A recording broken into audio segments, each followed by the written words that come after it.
আমি ইতিমধ্যে দৰ্শকসকলক জনাইছিলো যে সদৌ অসম প্ৰাদেশিকৃত শিক্ষানুষ্ঠানৰ পৰা বঞ্চিত শিক্ষক কৰ্মচাৰী সন্থাৰ আজি প্ৰতিবাদী কাৰ্যসূচী কাহিলিপাৰাৰ ডিপিএৰ পৰা জনতা ভৱনলৈ প্ৰতিবাদী সমদল উলিয়াইছিল তেওঁলোকে আৰু প্ৰতিবাদত অংশগ্ৰহণ কৰিছে বিভিন্ন প্ৰান্তৰ শতাধিক শিক্ষকে। এই মুহূৰ্তত আমি পোনপটীয়াকৈ পৰিৱেশ আপোনালোকক দেখুৱাইছো প্ৰতিবাদস্থলীৰ পৰা। পোনপটীয়াকৈ দেখুৱাইছো যে আৰক্ষীৰ অসম আৰক্ষীৰ একাংশ এটা বৃহৎ দল আৰু সেই দলটোৱে আহি ইয়াত তেওঁলোকক আটক কৰি লৈ যোৱা পৰিলক্ষিত হৈছে। এয়া হৈছে শিক্ষাগুৰুৰ প্ৰতিবাদ। পুৱাৰ ভাগতে তেওঁলোকে ওলাই আহিছিল ৰাজপথলৈ আৰু ওলাই আহি ইয়াত প্ৰতিবাদ সাব্যস্ত কৰিছিল। সমগ্ৰ শিক্ষাৰ যি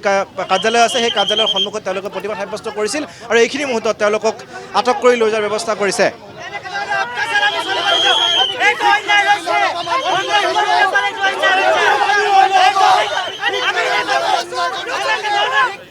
আৰু এই মুহূৰ্তত আমি পৰিৱেশ দৰ্শকসকলক দেখুৱাইছো আৰু এনেধৰণে প্ৰতিবাদকাৰীসকলক ইতিমধ্যে আৰক্ষীয়ে আটক কৰি তেওঁলোকক লৈ যাবলৈ চেষ্টা কৰা হৈছে প্ৰতিবাদস্থলীৰ পৰা, কিন্তু প্ৰতিবাদকাৰী আৰু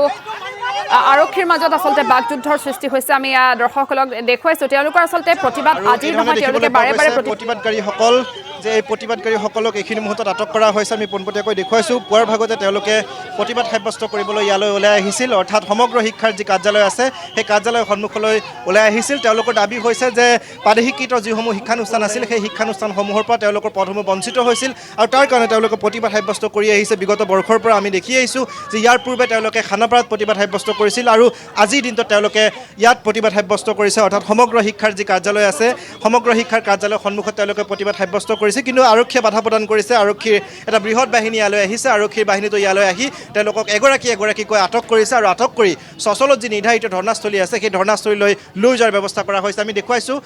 ইতিমধ্যেই প্ৰায় অধিকাংশ যি প্ৰতিবাদকাৰী সেই প্ৰতিবাদকাৰীক ইয়াত অৰ্থাৎ বাছত উঠোৱা হৈছে, বাছত উঠাই লৈ যোৱাৰ ব্যৱস্থা কৰা হৈছে আৰু এইখিনি মুহূৰ্ততে দেখুৱাইছোঁ আৰক্ষীৰ লোকসকলে এগৰাকীকৈ যি অন্য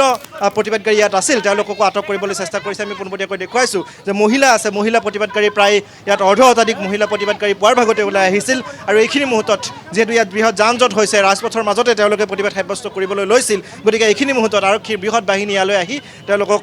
আটক কৰি লৈ যোৱা পৰিলক্ষিত হৈছে। মই পুনৰ কথা পাতিবলৈ চেষ্টা কৰিম বাইদেউ। আমি দেখিছোঁ আপোনালোকক আটক কৰি লৈ যোৱা হ'ব। আপোনালোকৰ ইতিমধ্যে বহুকেইটা দাবীৰ কথা আপোনালোকে কৈছে, কিন্তু শেহতীয়াভাৱে চৰকাৰে বাজেটত এটা কথা উল্লেখ কৰিছিল যে কিছু শিথিল কৰা হ'ব আইনখন। এই ক্ষেত্ৰত আপোনালোকে কি ক'ব? মুখ্যমন্ত্ৰী মহোদয়ে শিক্ষানুষ্ঠানৰ কথা কৈ আছে, 2013-21 কথা কোৱা নাই। গতিকে আজি আমাৰ শদিয়াবাৰ ধুবুৰীলৈ অট শিক্ষক আহিছে সেই আৰ্থিক সমস্যাৰ জহত। গতিকে আমাক এতিয়া পুলিচে গ্ৰেপ্তাৰ কৰিছে, আমাক লৈ যাব। গতিকে মাননীয় মুখ্যমন্ত্ৰী মহোদয়ক এটাই কথা অনুৰোধ জনাব বিচাৰিছোঁ, তেখেতে এই সমস্যাটো কিন্তু সমাধান কৰক আৰু আমাক কষ্ট নিদিব। মাননীয় মুখ্যমন্ত্ৰী মহোদয়, মই ব্যক্তিগত হিচাপে মুখ্যমন্ত্ৰী মহোদয়ক সন্মান কৰোঁ, যথেষ্ট ভাল কাম কৰিছে, কিন্তু এই শিক্ষকক গ্ৰেপ্তাৰ কৰা কামটো কিন্তু তেখেতে জঘন্য কাম কৰিছে। তেখেতে যদি আমাক এটা মেছেজ দিয়ে আমি ইয়াতে স্থগিত ৰাখিলোহেঁতেন, কিন্তু এতিয়া আমাক যি ঠাইত নিব আমি ৰাতিলৈকে চিঞৰি থাকিলে। প্ৰাদেশিকৰণৰ ক্ষেত্ৰত যিখিনি যোগ্যতা লাগে 2006 চনৰ পূৰ্বে চব আছে, আমাৰ চব আছে, সৰু সৰু ছাত্ৰ। কাৰণ এনৰোলমেণ্ট মোৰ পদটো হ'বলৈ 80জন দিছে, এতিয়া মই 80জন ক'ৰ পৰা পাম?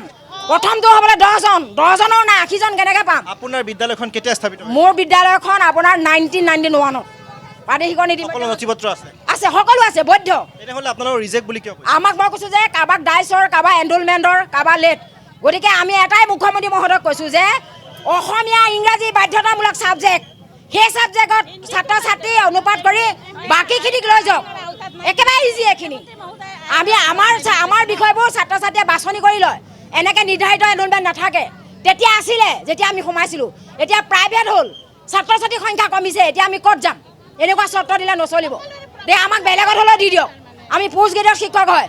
আমি 1997তে আমি মাষ্টাৰ ডিগ্ৰী লৈছোঁ ডিব্ৰুগড় ইউনিভাৰ্চিটি পৰা, মাৰ্কশ্বিট চাৰ্টিফিকেট বহুত ভাল। আজি আমাৰ লাজ লাগিছে, মোৰ সন্তানৰ আগত লাজ লাগিছে, ছাত্ৰ ছাত্ৰীৰ সমাজৰ আগত লাজ লাগিছে। এই আইনখন কোনেও বুজি নাপায়, আমাক ইটিকিং কৰে যে এইখিনি প্ৰাদেশিকৰণ নহ'লে কি কাৰণে চৰকাৰে আপোনালোকক আশ্বস্ত নিবলৈ চেষ্টা কৰিছে যে তেওঁলোকে আইনখন শিথিল কৰিছে, কিন্তু আপোনালোকে আমাৰ একো নাই। তেনেদৰে শিথিল কৰিলেও নহ'ব, আমাৰ কাৰণে বেলেগ আনিব লাগিব। কাৰণ আমাৰ সমস্যা প্ৰত্যেকৰে বেলেগ, LP বেলেগ, ME বেলেগ, কলেজৰ হায়াৰ ছেকেণ্ডেৰী চবৰে সমস্যাবিলাক বেলেগ বেলেগ। প্ৰত্যেকৰ সমস্যাবিলাক চালি জাৰি চাই মানৱীয়তাৰ খাতিৰে মুখ্যমন্ত্ৰী মহোদয় লৈ গ'লে একো ডাঙৰ কথা নহয়। ৰাজপথলৈ এজনো নাহে, কিন্তু এজনো এৰিব নোৱাৰিব, কাকো বৈষম্যমূলক নীতি গ্ৰহণ কৰিব নোৱাৰিব। আমাৰ কাৰণে বেলেগ আইন আনিবই লাগিব 2013 আৰু 21। আৰু এয়া হৈছে তেওঁলোকৰ দাবী আমি কৈছোঁৱেই যে ইয়াৰ পূৰ্বেও তেওঁলোকে খানাপাৰাত প্ৰতিবাদ সাব্যস্ত কৰিছিল আৰু আজিৰ দিনটোত তেওঁলোকে সমগ্ৰ শিক্ষাৰ যি মূল কাৰ্যালয় আছে সেই কাৰ্যালয়ৰ সন্মুখত তেওঁলোকে এইধৰণে ওলাই আহিছিল আৰু এইখিনি মতে তেওঁলোকে এটা কথা কৈছে যে তেওঁলোকৰ সকলো নথি পত্ৰ আছে চৰকাৰে যিখিনি যোগ্যতা বিচাৰিছিলে সেই বিচৰা অনুসৰি প্ৰত্যেকখন স্কুলৰ বা প্ৰত্যেকগৰাকী শিক্ষকৰ তেওঁলোকৰ যি যোগ্যতা সেই যোগ্যতা আছে বুলি তেওঁলোকে উল্লেখ কৰিছে কিন্তু তাৰপিছত চৰকাৰে শেহতীয়াভাৱে এটা কথা কৈছিল যে শিথিল কৰা হ'ব আইনখন অৰ্থাৎ বাজেটত কিছু কথা উল্লেখ কৰিছিল যে আইনখন শিথিল কৰা হ'ব কিন্তু সেই তেওঁলোকৰ যি প্ৰতিয়ন নিয়াবলৈ চেষ্টা কৰিছে চৰকাৰে তাতেও কিন্তু এইসকল শিক্ষকে তেওঁলোকে মান্তি হোৱা নাই যাৰ পৰিপ্ৰেক্ষিতত আজিৰ দিনটোত দেখিবলৈ পোৱা গৈছে এইধৰণে তেওঁলোকে প্ৰতিবাদ সাব্যস্ত কৰিবলৈ আহিছে আৰু প্ৰতিবাদ সাব্যস্ত কৰিবলৈ অহাৰ পাছত তেওঁলোকক আটক কৰা হৈছে আমি দেখুৱাইছোঁ পোনপটীয়াকৈ এইসকল যি শিক্ষক এইখন শিক্ষাগুৰু আচলতে এই শিক্ষাগুৰুসকলে আজি ৰাজপথত প্ৰতিবাদ সাব্যস্ত কৰিবলগীয়া হৈছে আৰু তাৰপিছত যিহেতু ৰাজপথত কিছু যান জঁটৰ সৃষ্টি হৈছিল আৰু সেই পৰিপ্ৰেক্ষিততে দেখিবলৈ পোৱা গৈছে অসম আৰক্ষীৰ বৃহৎ বাহিনী এটা আহি তেওঁলোকক আটক কৰিছে আৰু আটক কৰি চচলত যি নিৰ্ধাৰিত ধৰ্ণাস্থলী আছে সেই ধৰ্ণাস্থলীলৈ লৈ যাবলৈ চেষ্টা কৰিছে অসম চৰকাৰ হাই হাই শিক্ষামন্ত্ৰী আৰু তেওঁলোকে ধ্বনি দিছে শিক্ষামন্ত্ৰী গো বেক শিক্ষামন্ত্ৰীৰ বিৰুদ্ধে তেওঁলোকে ক্ষোভ গুজাৰিছে বিগত দিনসমূহতো আমি দেখিছিলোঁ যে তেওঁলোকে সংবাদমেল আকাৰে নাইবা প্ৰতিবাদ সাব্যস্ত কৰি বিভিন্ন সময়ত এইধৰণে তেওঁলোকৰ যি প্ৰতিবাদ সেই প্ৰতিবাদ কৰি আহিছিল আৰু তেওঁলোকে এই প্ৰতিবাদত কিন্তু চৰকাৰে কোনো ধৰণৰ গুৰুত্ব দিয়া নাছিল বুলি তেওঁলোকে অভিযোগ উত্থাপন কৰিছে কিন্তু এটা কথা ক'ব লাগিব চৰকাৰে এখন কমিটি গঠন কৰি দিছিলে আৰু সেই কমিটিত প্ৰায় 5জনীয়া এখন কমিটি গঠন কৰি দিছিলে কিন্তু সেই কমিটিয়ে কোনো ধৰণৰ তেওঁলোকক সুদ উত্তৰ নিদিলে যাৰ কাৰণে তেওঁলোকে আজি এইধৰণে প্ৰতিবাদ সাব্যস্ত কৰিবলৈ ওলাই আহিছে আমি দেখুৱাইছোঁ এয়া হৈছে কাহিলীপাৰাৰ যি সমগ্ৰ শিক্ষা কাৰ্যালয় সেই সমগ্ৰ শিক্ষাৰ কাৰ্যালয়ৰ সন্মুখৰ দৃশ্য আৰক্ষীৰ সৈতে তেওঁলোকৰ হতাহতি হৈছে আৰক্ষীয়ে ইতিমধ্যে আটক কৰি তেওঁলোকক লৈ গৈছে অৰ্থাৎ চচলত যি নিৰ্ধাৰিত ধৰ্ণাস্থলী আছে সেই ধৰ্ণাস্থলীলৈ লৈ যাবলৈ চেষ্টা কৰিছে মই পুনৰবাৰ তেওঁলোকৰ ভাষ্য শুনাবলৈ যত্ন কৰিম কলক লগাই ডিএকশন কৰিব পাৰিছে মূলা গাঁৱৰ এজনী বিশ্ব ইতিহাসত নাম ৰাখিব পাৰিছে আৰু এই মহিলাসকলক কিন্তু ইতিহাসত নাম ৰাখি থৈ যাম ইয়াতকে দুখৰ বিষয় একো হ'ব নোৱাৰে শিক্ষকসকলৰ আজি এই অৱস্থা কৰিছে একদম নোৱাৰে কাৰণ গুৰুক অপমান কৰিছে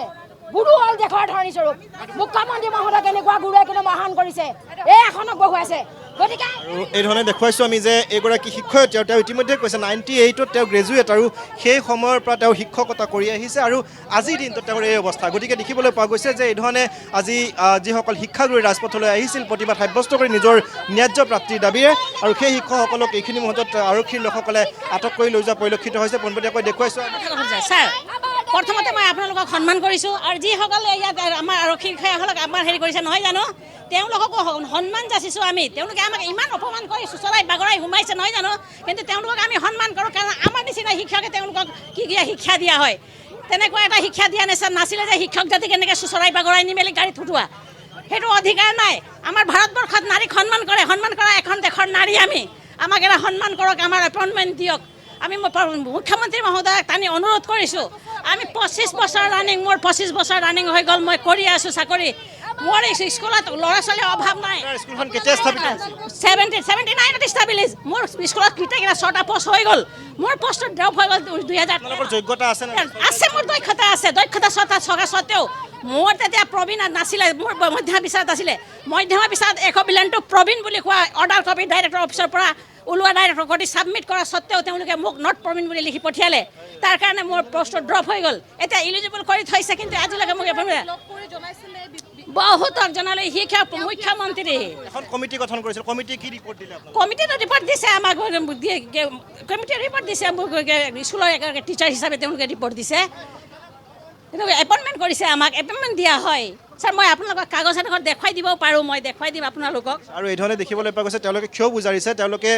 যিহেতু এখন কমিটি গঠন কৰি দিয়া হৈছিল কেবিনেটৰ সিদ্ধান্ত মতে কিন্তু সেই কমিটিখনেও আচলতে তেওঁলোকক কোনো ধৰণৰ গুৰুত্ব দিব নোৱাৰিলে বা তেওঁলোকৰ এই যি নিযুক্তিৰ ক্ষেত্ৰত তেওঁলোকৰ চাকৰিসমূহ ঘূৰাই দিয়াৰ ক্ষেত্ৰত কোনো ধৰণৰ ব্যৱস্থা গ্ৰহণ কৰিব নোৱাৰিলে তাৰ কাৰণে আজি এইধৰণে তেওঁলোকে প্ৰতিবাদ সাব্যস্ত কৰিবলৈ ওলাই আহিছিল কিন্তু এই যি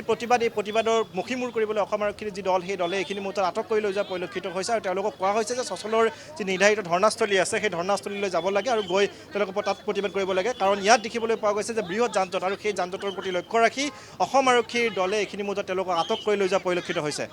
97টা আছে 197টা ল'ৰা ছোৱালীক মই শিক্ষা দান কৰোঁ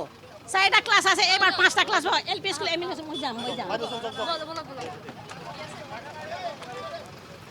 হয় আৰু ৰূপম দলে আপোনাক এই মুহূৰ্তত ধন্যবাদ জ্ঞাপন কৰিছোঁ আপুনি প্ৰতিবাদস্থলীৰ পৰা পৰিৱেশ দেখুওৱাৰ বাবে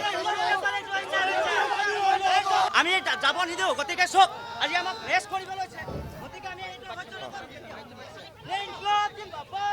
আৰু এইখিনি মুহূৰ্তত আমি দেখুৱাইছোঁ যে আৰক্ষীয়ে